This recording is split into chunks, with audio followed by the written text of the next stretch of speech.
several crews for the better part of 10 to 15 minutes were working on this individual who was on the pavement there as they got him outside of this apartment.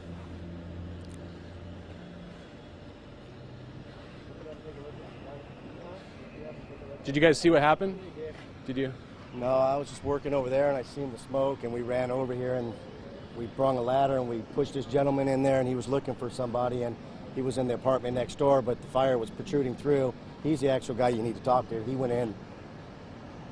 So you were here on when it first I seen happened? Smoke from down the street, and when I walked up here, I had heard people yelling to jump. So I yelled for one of our other crew members to bring a ladder, and he brought a ladder up there, and he hoisted up on it, and we pushed him in the second floor. He was in the wrong unit, though, but that unit was on fire as well. I mean, obviously there's a lot of people around here. What was the scene like? Were people trying? Everybody was just going everywhere. Trying to get. Yeah, it was bad. Okay, and we're being told to. Sorry. Can I get your name, sir? Gary. Gary, and your last name? Dowell. Can you spell that for me? Dowell. Okay, thank you, Gary. Thank you.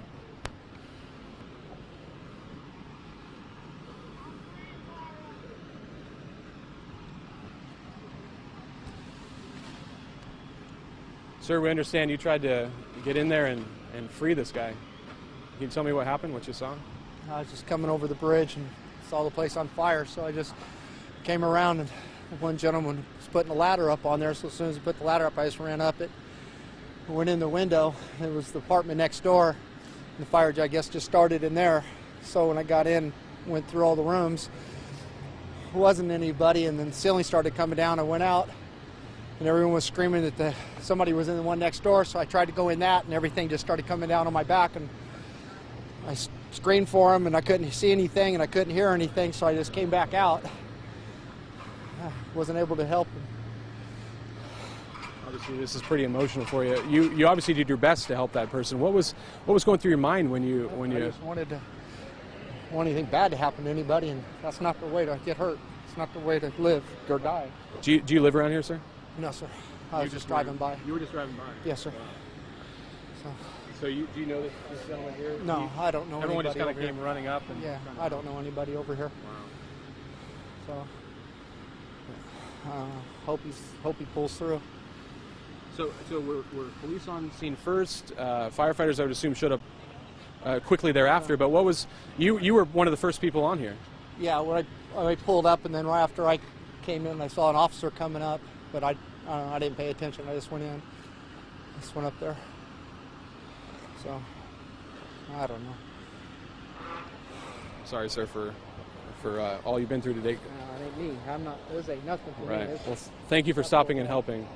We can obviously hope with. I'm sorry, I didn't get your name, sir. Doug Shin. Doug Shin. We hope with Doug and with whomever else is watching this that this individual who was pulled out of this apartment, as we saw just a few moments ago, is getting the medical aid, obviously, that this individual needs. And a very active scene here. We spoke to the gentleman right in the center of your screen there with the sunglasses, and he mentioned he tried to run up as well with that ladder you can see there in the forefront of your shot.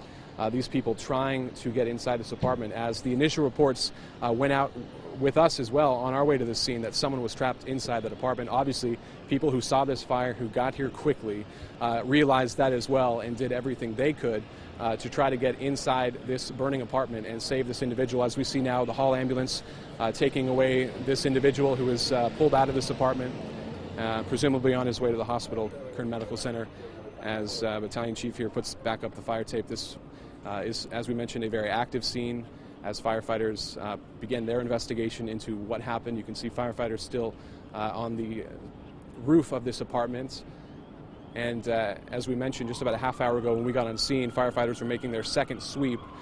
In fire situations like this, they'll make an initial entry into the unit to try to find victims, and obviously they did able to locate someone. They make a second sweep to confirm that all, in fact, is clear. And we see firefighters standing by to begin their work here with cleanup. As we mentioned, this fire just happening just about 45 minutes ago, a very chaotic and for some people, as you saw here, a very emotional scene as that individual we spoke to rushed here to help, tried to go inside that apartment, which we can assume had smoke and flames billowing out of it, to save that individual who was inside of that apartment needing medical aid and needing some help. We're going to stay on scene here and gather the latest information. As we mentioned, we'll recap the facts that we know as we've got them here on scene. We are near 1010 Beale Avenue. That is between Beale and Lake Street, which is just right behind me. Apartment units of about 4 to 5 units here, where there has been a pretty substantial fire here. An individual pulled out of that fire, rendered medical aid, and taken to Kern Medical Center, we can assume, for treatments. We will gather the latest information here. We've already have a web story online. If you obviously are online watching this, turn to 23.com. We will update that the moment we get information. Of course, have the latest. I will see you tonight on 23 ABC News at 5 and 6 with the latest information on this fire and, of course, the condition of that individual who was taken out of this burning building. For now, reporting in East Bakersfield, Tim Callahan, 23 ABC.